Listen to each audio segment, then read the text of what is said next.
The Clean Power Hour is brought to you by CPS America, the maker of North America's #1 three-phase string inverter, with over 6 gigawatts shipped in the U.S. The CPS America product lineup includes three-phase string inverters ranging from 25 to 275 kW.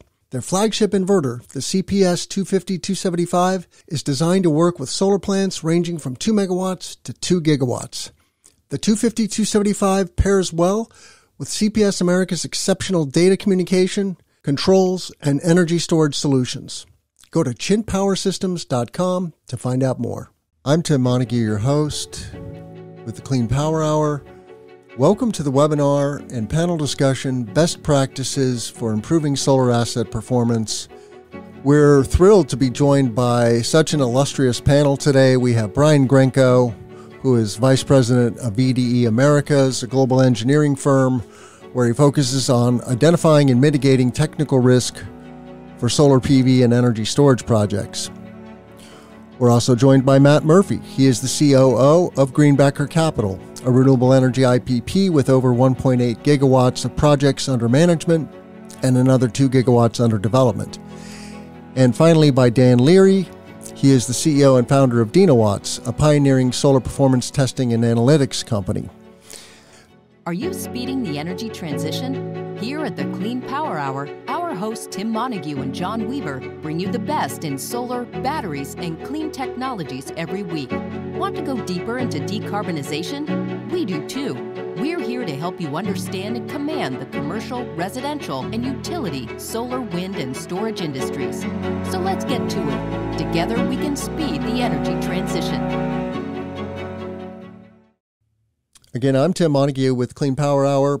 Global solar installations in 2023 will likely exceed 350 gigawatts, according to BNEF. And we're closing in on 400 gigawatts a year in the world. Just 2 years ago, that figure was 141 gigawatts. So we're more than doubling in 2 years. China alone is expected to install over 100 gigawatts in 2023. Here in the U.S., we're installing on the order of 25 gigawatts a year now, and we have an install base of over 150 gigawatts now in 2023. That's enough power to power 26 million homes. Meanwhile, solar asset performance has been declining year over year since the 2010s. KWH Analytics estimated that solar assets underperformed by 8% on average last year, and that figure has held steady in the 5 to 9% range for the past decade. So if you're an asset manager or performance engineer, this panel is going to bring you a tremendous amount of value. And with that, I will turn it over to our panelists to make some brief introductory comments. Why don't we start with you, Brian Grenko? Yeah, sure. Hey, everybody. Thanks for making the time to join this webinar. I'm very pleased to be here. As Tim mentioned, I'm with VDE Americas. Most people know VDE as this global organization that's focused on developing product testing standards and testing products against those standards. We also provide technical advisory solutions to multiple industries, including the renewable energy industry. We've been here in the US for over 10 years now, celebrating our 10th year anniversary actually this year. And we focus especially on solar and energy storage projects. I'm very excited to be here. I'm looking forward to talking about this important subject with this crew that we have here. And I guess I'll just turn it over to my colleague, Matt at Greenbacker. I just echo Brian. Thank you, everyone, for having me. It's a pleasure to be here. I did not get the memo that this was a black shirt uniform webinar, so I guess I'll bring the color for the group. This topic has been sort of central to my life for 12 years. I've watched this industry, and we've seen how models, as they got more aggressive, we also saw underperformance in people's fleets as we were learning about how to operate these assets in the early years, the 2008s and the 2010s. And one of the big reasons I came to Greenbacker was just that we believed collectively from our investment side, as well as my perspective, that there was a lot of money left on the table in these assets, and that data and smart operation and having operational resources in-house was the key to being a better business. So really excited to talk about it today. Thank you, Matt. And last but not least, Dan Leary with Denowatts. Thank you, Tim, and Brian and Matt for joining. on this panel today. My company is Denowatts. We set out to deliver better data to the industry. You know how we all have this problem of just a fire hose of data coming at us every second of every day, and yet I feel like we're not able to capture the insight from that data and make better decisions. So my company set out to build a technology platform to deliver that insight. And I think I'm in my 17th year of solar, and I'm learning something new every day about the data and from the data that I think would benefit all. So that's what Denowatts is all about, helping folks with better data. The Clean Power Hour is brought to you by Denowatts. If you're a solar PV asset manager or performance engineer, you need better data and better business intelligence. With Denowatts digital twin benchmarking technology, you get more accurate, efficient, and faster performance measurement results. The fourth generation Deno recently completed a technical review by DNV. You can download the report at denowatts.com. That's DENOWATTS.com. Now back to the show. Excellent. Well, let's dive right in. Our first question for the panel is how to set realistic performance expectations throughout the life cycle, including project closing and ongoing. And I think we're going to start with Brian on this one, if you would, Brian. And you could talk about performance in general and how we measure performance of solar assets.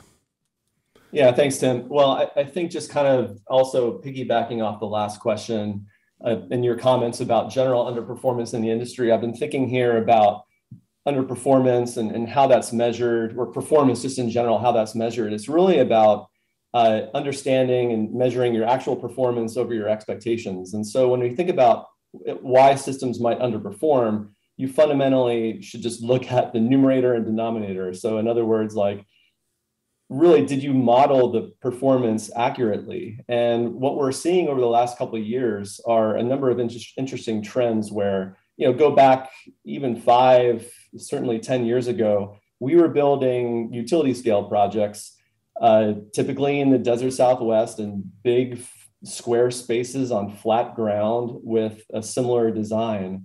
And there were only really a couple of trackers that could kind of scale at that point in time, for instance. And we've seen a lot of interesting technology trends that have enabled the development of solar projects throughout the entire country. And so just one of the things that we focus on is catastrophic risk assessment. We have developed some interesting technology around hail risk identification and mitigation, but like that's a good example where, in the last 5 years, we've now deployed solar all over places like Texas, where you have 2-inch hail events several times a year. And we're also building projects on very hilly terrain. We're coupling solar energy projects with energy storage systems, both AC coupled, DC coupled. When it's the latter, we're often seeing very extremely high inverter loading ratios. And we're seeing, some people certainly take advantage of the ITC credit scheme that's in place. And all of this is kind of coalescing to create a situation where it's becoming more and more difficult to accurately predict how some of these systems will perform. And so generally as IEs, we often take a conservative approach. But I have to say that the market has kind of evolved to take quite an aggressive stance on system performance. For instance, financial pro formas are often typically will have a 99% availability assumption. That's just a market standard that's been there for 10 years. And when you're utilizing new technology sets in new locations with new types of risks, there's going to be industry growing pains. We're feeling them right now.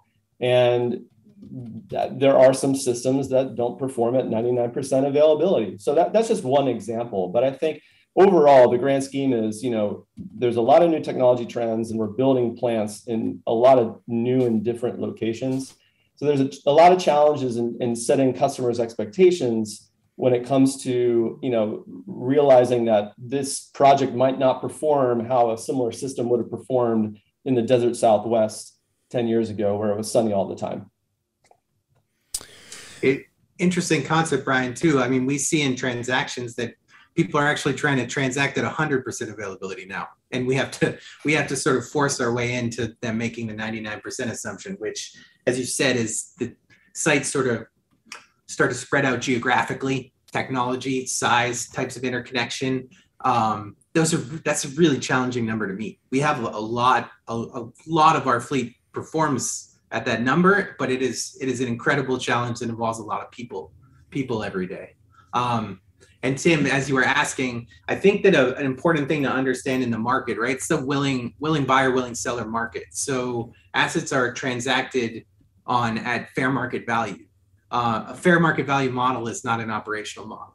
And so a real good thing that every owner and everyone operating a site needs to understand to set realistic performance expectations is that there is a difference between a fair market value model and an operational model, and you need to understand both. You can't have just one. Well, let's go a little deeper into that. Like, what are some of the roots of underperformance, predicted or expected, and can we tease those two apart? Dan, I didn't mean to cut you off. If you wanted to address that first question as well, you're welcome to. Can I make a quick suggestion? And for the crowd, can we just set expectations about what we're talking about when we mean predicted and expected? Because how people refer to forecast and weather adjusted models in this industry it varies widely. Great. Tim, I'd be happy to help out with that one. Because this is an important part of a topic that I'm always hounding on every day. This is what we do with our members, energy accounting. And in the financial industry, there's GAAP, generally accepted accounting principles. And in this industry, we still struggle to come up and talk about things in the same way. So as we approach energy accounting, we follow the IEC 617 set of standards. And one of them is, just like Matt was saying, is, what's the difference between predicted and expected power? Well, predicted is your financial, what you're going to use to base your financial pro forma. It's the P50, the average year of historic weather data that's been collected for a site, combined with the electromechanical aspects of the project. It's how much you're going to expect to make in a typical year of energy. Expected energy is something different. Expected energy is given the resources or the weather adjusted inputs, is the array doing what it's supposed to be doing. So those are two very different things. The weather is out of our control, but the mechanical electrical system is. Yeah, and we're always accounting for weather in the performance analysis, right? So it's not so much about what's going on in the field. Of course, you need to compare. We're leveling the playing field, so to speak, with the model. But talk more, Dan, if you could, about like what does your technology allow for in terms of benchmarking and your use of a digital twin?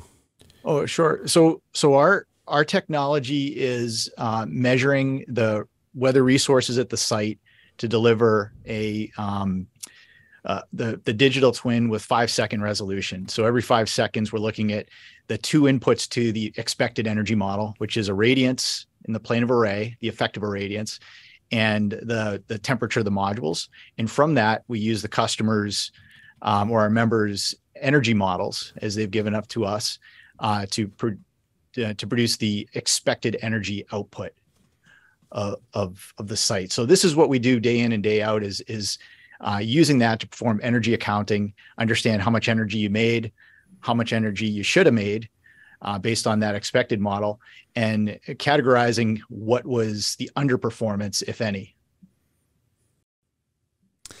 And power plants are, performing good, bad, and ugly for a variety of reasons.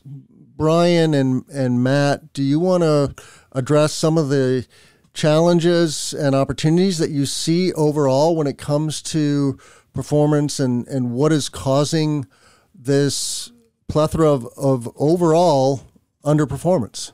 Yeah, Matt, can I jump in first? Because I think I'll have a different perspective you're definitely better to speak on the operational side. We're more involved up front, when we're evaluating a project in the design stage through construction.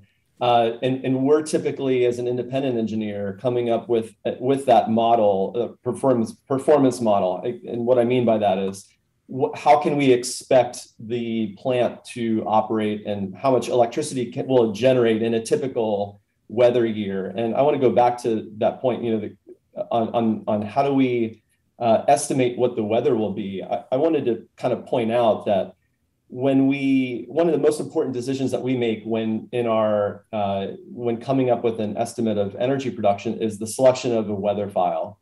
And there's publicly available sources of ground data that we look at. There's also professional and also free satellite imagery that we'll review. And it's so critical to do a solar resource assessment, to look at multiple data that's available. Oftentimes when we're an owner's engineer and we're representing the investor that's looking to invest tens, if not hundreds of millions of dollars into these projects, we see often that someone just kind of selects one file, and maybe that file might not be representative of the site. Maybe it's on the high side, and of course that's going to benefit certain players or certain stakeholders. But that's one of the most important decisions that we can make. But even when we make a decision and say, okay, well, this weather file, we think that this is representative of all the different data that we looked at, this is a good indication of what we can expect. That's looking backwards at like the last 20 to 25 years. And there's a general question that I think, we've been wrestling with as a society. And I think there's a lot of us that kind of tend to agree that maybe the last 20 to 25 years of weather are not indicative of what the next 20 to 25 are going to look like. Things are getting hotter. The hotter it gets, actually, generally the worse PV assets perform. There's issues like wildfires that are making significant impacts in places that we hadn't really expected, right? We're seeing this year, we saw fires from Canada affect large parts of the upper Midwest and the Northeast. That's generally not accounted for in these models. And those things add up, piece by piece. We saw the impacts in California when we had wildfires over the last couple of years. So I wanted to hone in on that point. I know Matt's got a lot to say on the operational side, but again, I think, speaking from the standpoint of how we set expectations, I think that just understanding weather trends and how we, identify and utilize weather that we think is representative of how what the plant can expect to see that's one of the areas where it's been more and more challenging in recent years. When asset managers look back at 2023, 2 years from now, will they be able to tease apart what was the Canadian smoke versus some other problem with their solar asset?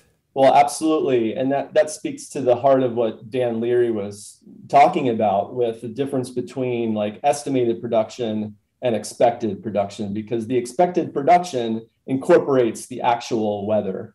So like what I was talking about would be like the difference between like estimated weather and actual weather. But certainly we understand that how solar generally performs as a function of irradiance, temperature, wind speed, and other conditions. Yeah, and to that point, with what you just said, Tim, you can tell a lot of things from the data if you have good data and good tools. Like we can find soiling signals in the data. We can see how much wildfires are affecting plants. It's pretty amazing what you can do with data, especially because the industry is largely not doing it. So there's a huge potential to improve. Just along the same lines that Brian was talking about are important to an owner too, as far as getting to the root of underperformance. I think maybe if you're getting like very specific, the databases of weather resource that are free are also skewed overly aggressive. And so developers of assets, generally that's what they use. So we start from a point of aggressive numbers, which a lot of that is dealt with in the diligence process. It comes back sort of closer to normal, but it's not a great place to start, right? Overextended and aggressive when you're trying to transact on assets. And in the actual modeling, I have tremendous sympathy for Brian, because people fight a lot about weather, but they tend to not want to even talk about other assumptions. And when you look at a buildup of the assumptions of performance of a power plant, it is very complicated. And there are things that change significantly that if a bunch of them change, it will change the model significantly. So really modeling and understanding assumptions and truing them up, your DC wire losses, your AC wire losses, what does that actually look like when you go to build a site? How does it change? It's super important, and it's still underserved. Like, people don't want to give it enough headspace. They don't want to plan it accurately. I see it slowly changing thanks to people like Dan and Brian, but it's super important. And then the rest of sort of the root of underperformance to me is it's really a lack of operational expertise and just like a failure to plan, right? If you have assets even in a single geography, you need people who know what they're doing to direct your subcontractors. If you don't have those people, you're relying on a company that is under a scope of work to help you, that will perform within that scope of work. Every day that I wake up, we need to go outside of our scope of work to operate these power plants. So that's not really a thing that I can deal with. So you need expertise. There's not enough owners that have expertise. They are coming along. I'm seeing people sort of building technical teams a little bit more like what we're doing here at Greenbacker, but slowly. And it starts with the companies that are very large, you know. But you need it, and you need to understand your assets, and you need to understand things like a transformer will fail. And if you don't know how to find one, then your site might be off 30 weeks, and that you'll never recover from your model then. It's over, right? So there's just a model is a model. And we are getting better at modeling every day. And it's really nice to see how good we're getting at making accurate assumptions. But then you get into the real world, and it's a little bit like, you know, the construction guys. They always complain about the engineers because they can draw it really well, but when it's got to work, they don't know what they're doing, you know, which is true and not true. But it's the same thing with operation. The model's great, gives us a good baseline. But if you're not actually prepared to be out in the real world, keeping these things online, and you don't have the expertise to do so, then you're going to have underperformance more than others. And it, frankly, over time will get worse. I mean, it makes me wonder what % of solar assets are accurately being monitored for performance. There's so many factors that go into this. And then there's this whole question of data science, and are you gathering the right data, and then are you crunching the numbers in a relevant way? I don't know, Dan, if you want to comment on the data science. What is the state of the state, so to speak? I know that you're a big advocate for better data, but how are asset managers and owners processing data today? It's the discussions and the training. I'm going to put the ending statement up front is we need more training in the workforce with asset management. And you can go to places like HeatSpring, you know, Brian Hayes and the team, Brian, I always do this, forget the last name. Our good friend Hayden. Brian over at HeatSpring. Thank you. Hayden over at HeatSpring. We, you know, with a little microscopic example, with weather stations, you know, one of the pieces that's critical to getting good data, did you put the sensor in the right direction? Is it located in the right spot of the array, et cetera? Well, that for years or maybe decades, that wasn't always done consistently. And we just put up a class and a certification. It's a 1 hour long certification that every installer can take for free. And it's, you know, it takes less time than the time it takes to drive out to a site to fix something, which is a pay now or pay later kind of comment. But getting people trained and understanding the right way to do things is so key to that. And it involves, yes, we got to get the better data, but then we have to take the time to discuss what we're learning from the data, the insights, and how do we build up the workforce and train them to know how to use the data to make better decisions. I think that's you said something that brings up a point that everyone needs to understand, which is this industry is young. Yeah. Dan just said there's a how to point your weather station in the right direction certification. Like, that is how young this industry is, and exponentially growing. So I think people just over assume how sophisticated we are right now, this is a young industry. There is a lot of learning to be done. I just came away from a site visit where I saw a weather station built, and the anemometer was properly hoisted higher up in the air than the some of the other equipment, but unfortunately, it was done in a way that it actually cast shade on the insulation meter. So that's just to give you an idea, like those sorts of things happen. That kind of gives a sense of the sophistication of our industry. Yeah, I think to the point that was being made about data, right? I think there's probably, from an owner's perspective, an assumption that they have the right tools and are operating correctly, but are largely not. Like, I think people assume they buy a data acquisition system and they pay a ton of money for it. They're very expensive. And then they have O&M providers that, like, that's all right. So they've got someone to watch their sites and they've got this big fancy system that they should be all right. But O&M providers, some of them are very good at monitoring, but a lot of them, they're as good as the alarms that are set. They do a good job at responding to alarms. Are they going to find 2-3% underperformance? No. Should we expect that of them? Probably not. Do their contract costs reflect finding those kind of problems? No. So that's not all you need. And the monitoring systems, they can provide a lot of data. They can collect a lot of data. Do they do a good job of sifting through that data and coming to actionable conclusions? No, it's very poor. That's all sort of driven by people. And a really interesting example is when Dan started his analytics platform with Denowatts, were we the first company to have access, Dan? If not, we were close. Yeah, I think you would have been the first. So we at that time had all of our data sort of going into one platform, our data acquisition system, and we're pulling in like 70, 80,000 data points an hour. Dan had his weather stations on some of our sites, and then access to our meter. So not access to inverters, not access to any of the other equipment, just to our meter and his weather station. And over a period of 2 weeks, maybe even less than that, my whole team started waking up in the morning and not logging into our data acquisition system, but logging into Dan's analytics platform, because with just the meter data and the solar data, he was coming to conclusions about what was wrong with our power plants faster than we could do it in our data acquisition system, which just like hones in on the point that the usage, you got to collect quality data, but the usage of the data is the part that not many people are doing. That is the real important part. Like, we eliminated hours and hours of work across a whole team of people every day just by having somebody sifting through that data in a smart way.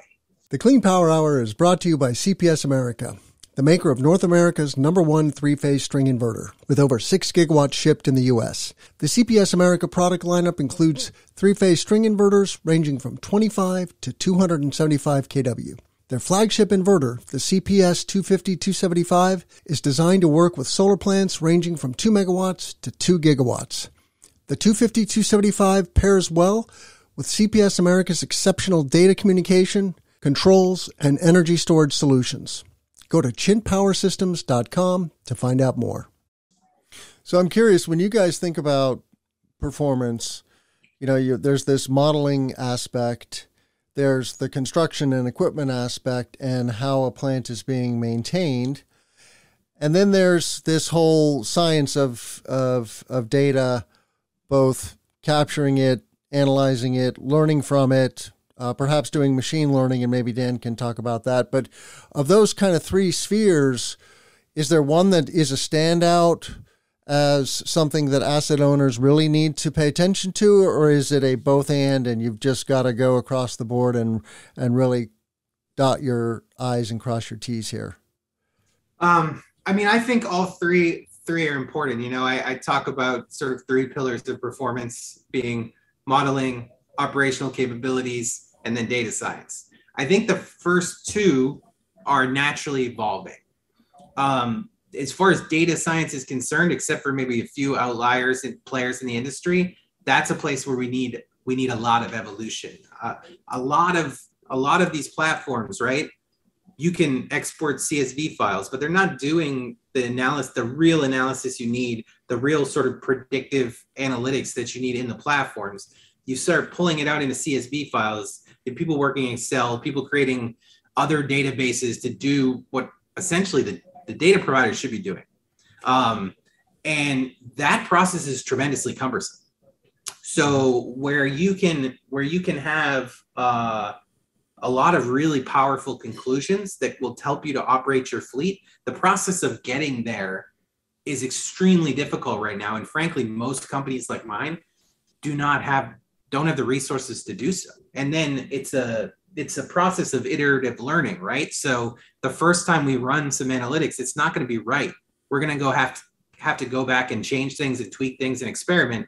But if that whole process is manual and results in CSVs and sort of like this meshing together of this data, every time you have to go back, it takes so much time. So I think just like generally making strides, feeding the initial data from modeling from Brian and VDE, taking that in, doing capacity testing, getting all that data, and then working with a platform like Dan's where we don't have to do that sort of Excel wizardry that is just so impossibly cumbersome, prone to error. And it's actually in a platform that is learning and doing these things faster and faster. That the industry is just totally missing the mark.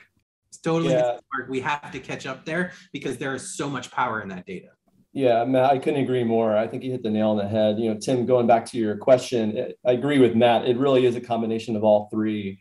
And, you know, just working on a recent example, I'm working on a project that was recently constructed. And again, to my earlier point, it's a pretty sophisticated or a complicated project insofar as it has a mix of bifacial modules and monofacial modules. There's several systems that are kind of co-located, and they have various points of interconnection. I'd like to say it's a very sophisticated asset owner that we're working with that's trying to do the capacity test, but shockingly, looking at the last 3 months of data, there's a consistent issue where inverters are just being derated, and they're being derated in a way that's inconsistent with how they should be operating. In other words, it's a system that is POI limited. The output of the system is limited at the point of interconnection. But I'm bringing this up as an example. But interestingly enough, I just don't think folks were looking at the right data. I'm being asked to provide an opinion as to whether the site is operating as it's intended. It's not off by 1%. It's off by an order of magnitude more than that. And it has to do with something as simple as insects, at the end of the day, triggering a sensor that's causing inverters to derate. It's all that stuff is lurking in the data. And perhaps the biggest challenge of this industry is having folks that are able to present that data and analyze it, clean it, analyze it, and provide an opinion on it in a manageable way. I mean, I can see that there's such a huge opportunity there. And I think it was eloquently mentioned by Matt. And I think, Dan, I'll pivot to you because I think this is a big part of the Denowatts value proposition, right? Is being able to kind of provide some consistency to asset owners amongst different plants by measuring, putting more sensors out there and, providing in many ways like a redundant system that folks can leverage across a variety of sites, because every project will have its own SCADA system, but you have an interesting product that kind of enables folks to look at all of their assets through like a uniform lens. Yeah, that's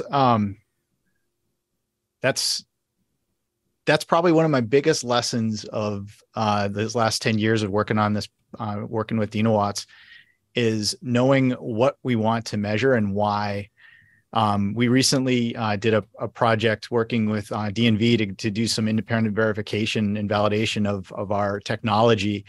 We work with lots of IEs, and we said we really, what we do is so complex, it might be helpful to the market to have an independent, just do an evaluation of what we do. And my biggest takeaway from that was understanding the history of why we use the sensors the way we do, and what is it that we're really trying to do? Because when you do a capacity test and you're going to go from a contractor, an EPC, to turn over a project to the owner, and you have to hit a target that's got maybe a 2% margin of error to it, you have to be so accurate with the model, and understanding, okay, what is all of the uncertainty that goes into the measurement? How precise do we have to be? going through this process and the ISO accreditation and the other things that we've done to be very accurate is paying off dividends, because we can go and perform these tests and the energy accounting with such reliability to get people that information. That's probably one of the greatest things that we've observed with this is, we needed a better mousetrap that was simpler and easier to use. And we kind of did that with our technology, but really this is all about getting more accurate data more efficiently in the hands of decision makers to improve the industry. So let's step back here for a second for our audience and address this question of what % of projects are performing as expected and what % are not. Do we have a read on that? Well, Matt, I think you're probably, the three of us, the best person to answer that, given the huge size of your portfolio. Well, I mean, all of our sites have been, performing at like 140% of the model, right? At all times. I don't know what you're talking about.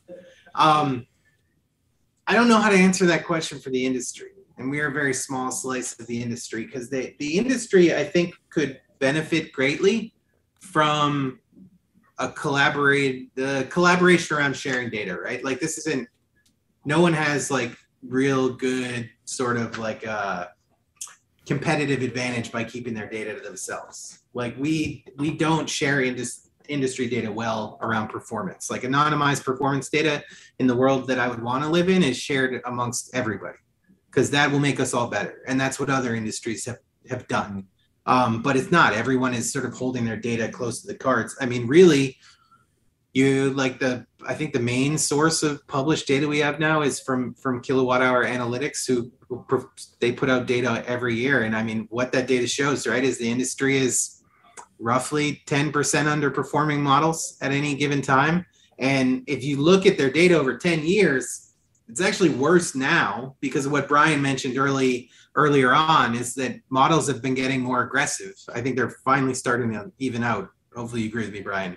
But models have been getting more and more aggressive over the last 10 years. So Kilowatt Hour Analytics sort of says, this is the underperformance for 10 years. But then you look over time and the underperformance problem is getting worse, because models are getting more aggressive. Well, there's still underperformance issues in the industry. So I can only answer with, I think, a significant portion of sites are underperforming.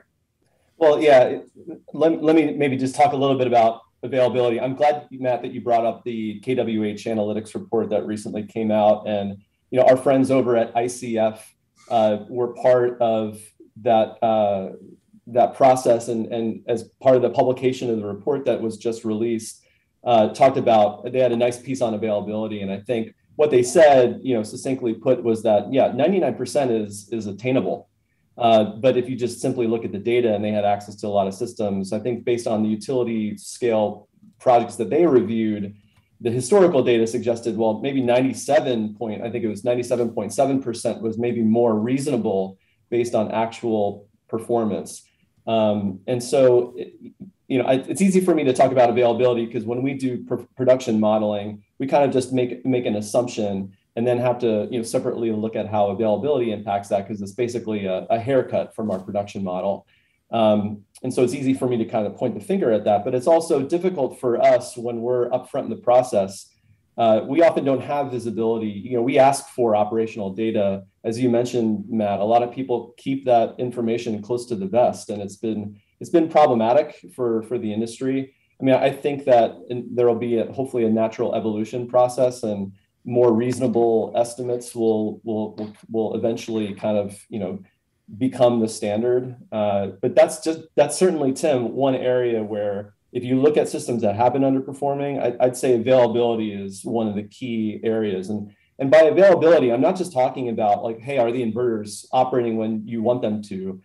There's been, in the press, there's been a lot of discussion about, just as we're building out more and more renewable asset, and distributed energy resources, the impact on the grid and interconnection and congestion. I mean, there's some very real impacts there. And again, there's also assumptions that are made up front.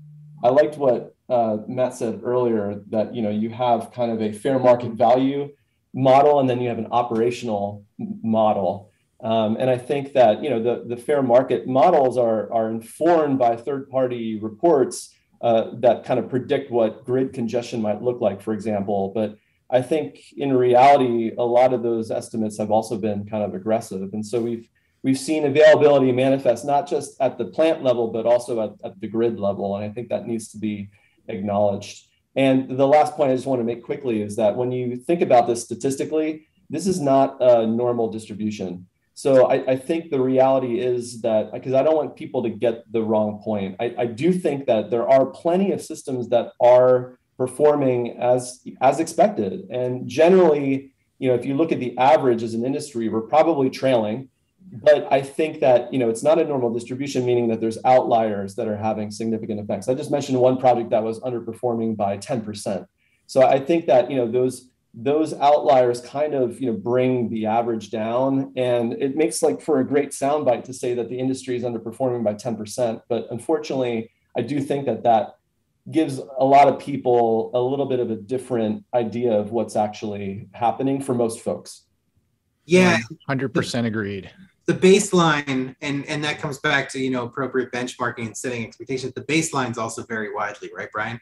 Like you've been through the diligence process with us many times. You know that we fight every unrealistic assumption as hard as we can.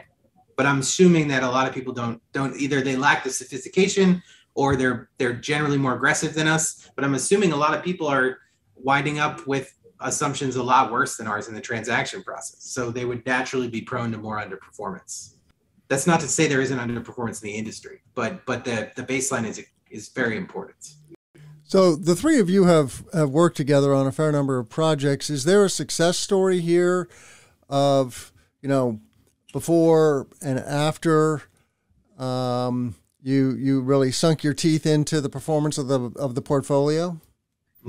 Almost yes. Everything we work on, Tim. And I'm not saying that sort of in a sly way. I'm serious. Like if you take all data is imperfect, but if you just make an assumption that Kilowatt Analytics data is pretty good, which they're a great company, so I'm sure it's good.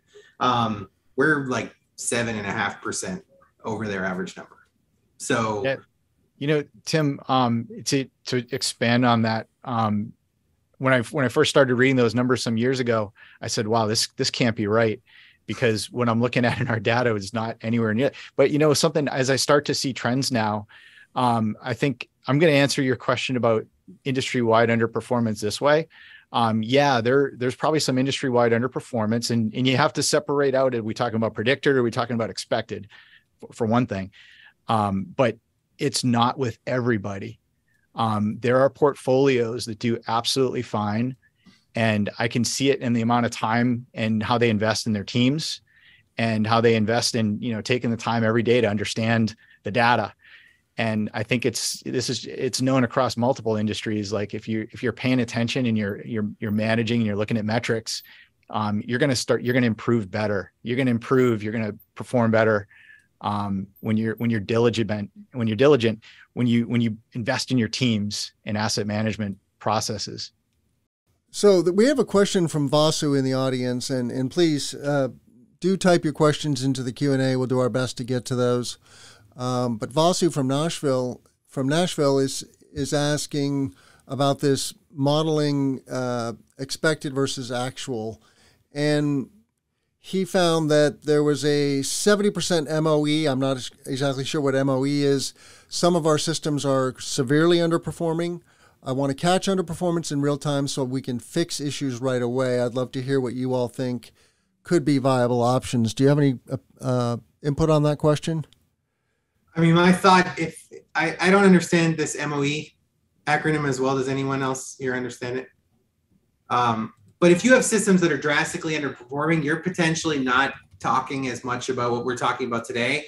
You're talking about you have equipment offline, or you have trackers pointed the wrong way. And the first step to sort of data is a very simple step, which just means you have to have the correct alarms. And you need to make sure that you're not getting alarms that are nuisances, and that you're getting the real alarms, and then you're responding to what they tell you.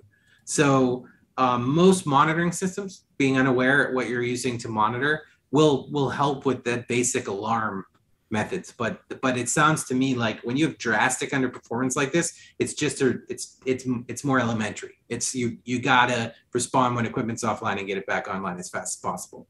That goes into the operational expertise portion of this that we touched on just a little bit. Part of being an industry that is maturing is that there's also a lot of technology players that are, and major equipment manufacturers that are no longer in business. And so there's sites with equipment that's been in operation for 5-10 years, where if it goes offline, it's difficult. In some cases, you need proprietary technology to replace spare parts. So as Matt said, when you have 70%, that's a perfect example of like one of the outliers that I was talking about, which those plants all collated together are kind of pulling down the average. I agree with Matt. There's very, very likely just some fundamental like equipment issues. The place I would advise Vasu to start.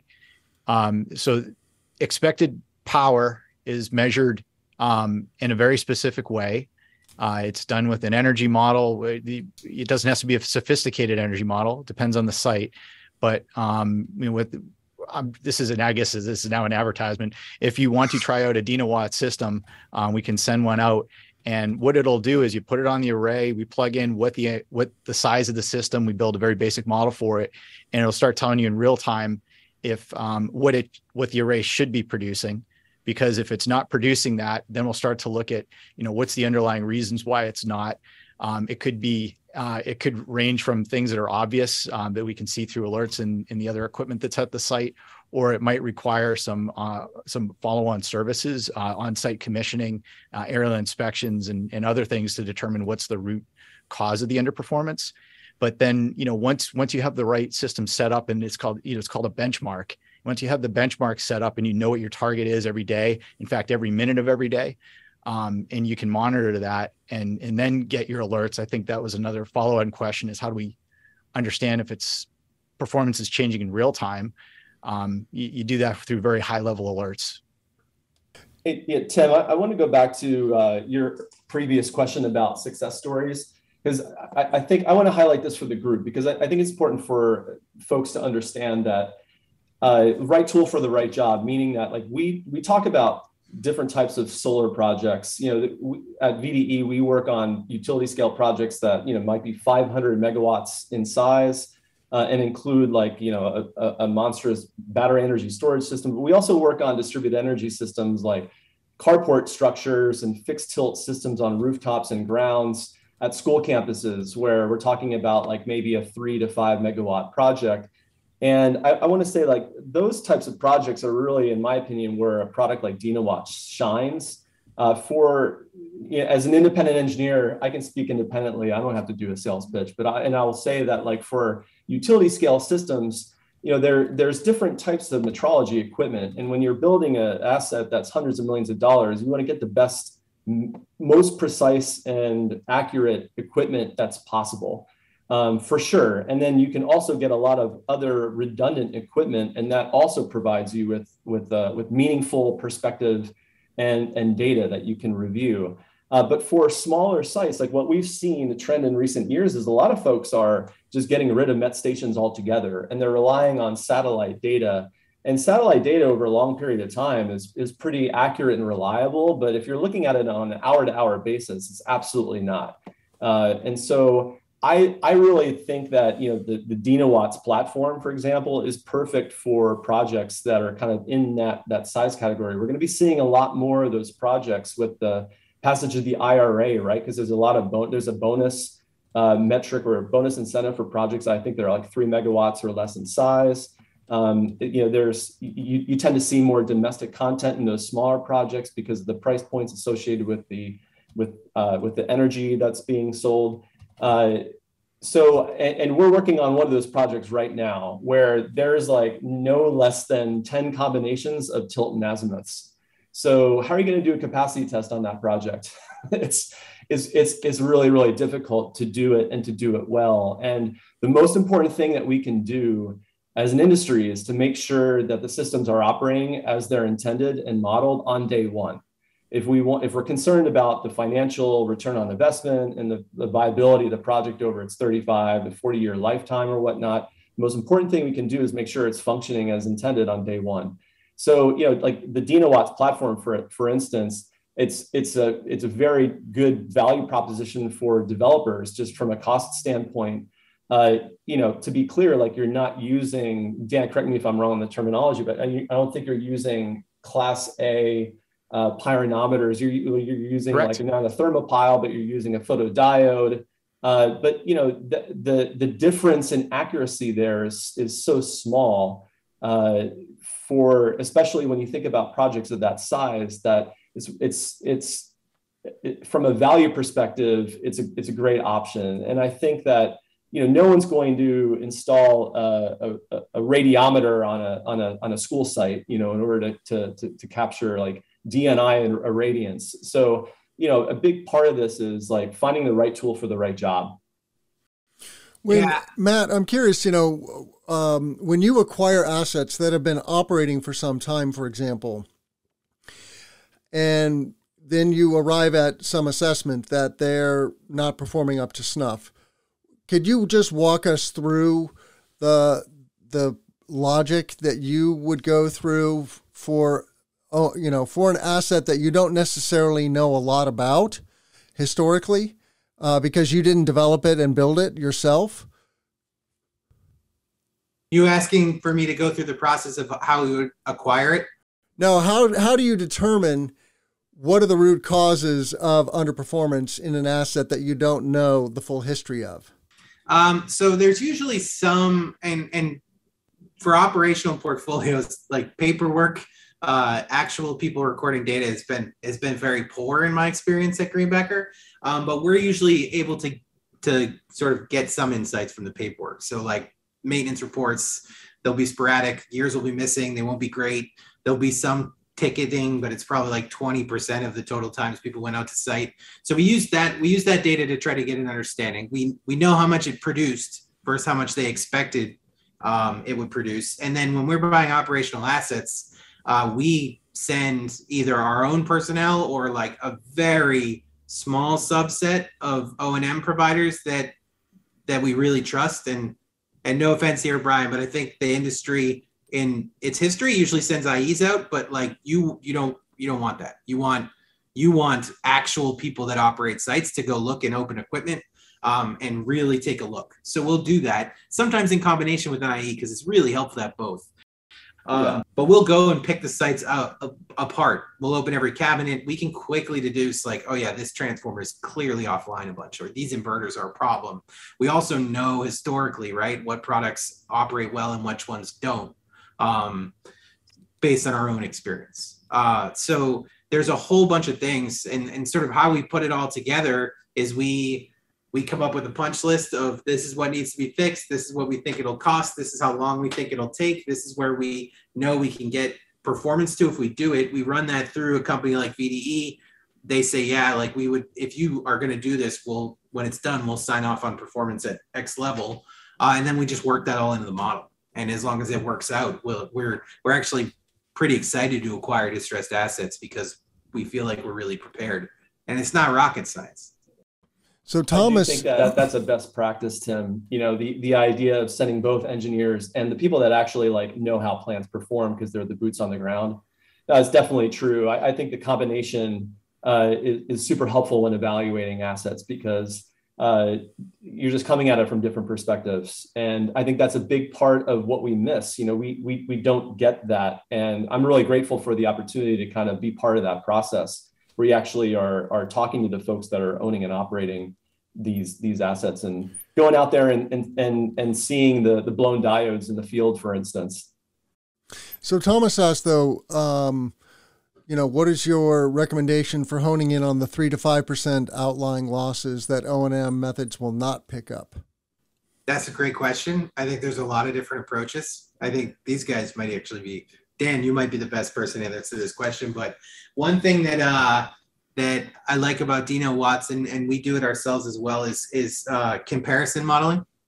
Like if you can tell what other plants are doing in the area or what other types of equipment, or even on your own sites, like, right, do you understand the difference between these strings and these inverters over here on the other side of the field? Are they operating differently? Are they performing differently? Do you understand why? those are really good things that can be done, in the painful way in Excel, that can give you some understanding of what's going on at a sub level. It's also like a lot of the operational performance begins and ends at inverters, which can be a lot more granular if you have string inverters, but essential inverters, that's way too sort of high level. So understanding subcomponent performance is critical. That's where you get into 2, 3, 4% of a plant range. But it's sort of you gotta attack it from an angle of believing that on off is not enough knowledge. Well, and data science is really so critical. Also just doing an analysis, like a temporal analysis. What's the behavior in the morning hours versus the afternoon versus solar noon versus the afternoon? That's a big one. I mean, a lot of times, the sophisticated folks that are doing the data analysis will tell you that there are traits in the data that will reveal common issues, whether it be like shading issues, whether it be site shading or row-to-row shading. You can tease out potentially sub-hourly clipping effects, certainly things like PID or LETID. They all have like characteristic signatures in the data.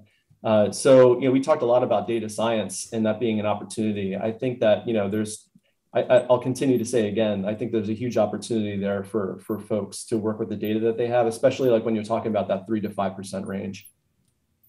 I'll say that I read a really great report this morning, just put out by Raptor Maps on that. What is that 3 to 5% made up of? And I think you can find that on the internet. But they did a really good job of getting into the details that you can't always get into with traditional data sources. In general, Dan, what can data tell us about an array and what can it not? Obviously, there's really no substitute for boots on the ground and visually inspecting things.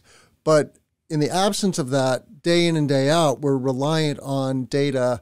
What exactly can you determine about the system? For example, we had a question about shading.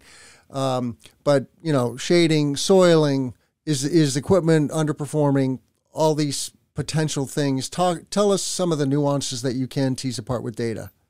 Certainly. Well, when you have a good benchmark, and again, you got to be using the right benchmark for the job. For energy accounting, it's our determination that we get the best consistent results using, as Brian described earlier, photodiode-based pyranometers, which are spectrally similar to the panels we're measuring and stuff. When the smokes blow over and everybody's data goes haywire, we're still getting a great benchmark on those sites. So by having that great certainty about the data, then we can tell on a daily basis, well, this is how much money you're leaving on the table by not dispatching a van to go investigate or fix something. So that's the first thing you see is how to produce the most you can, optimize what you have. But the second piece of it is really the long play, which comes back to the data sciences and the pillar of how do we use data science to get us better predictions.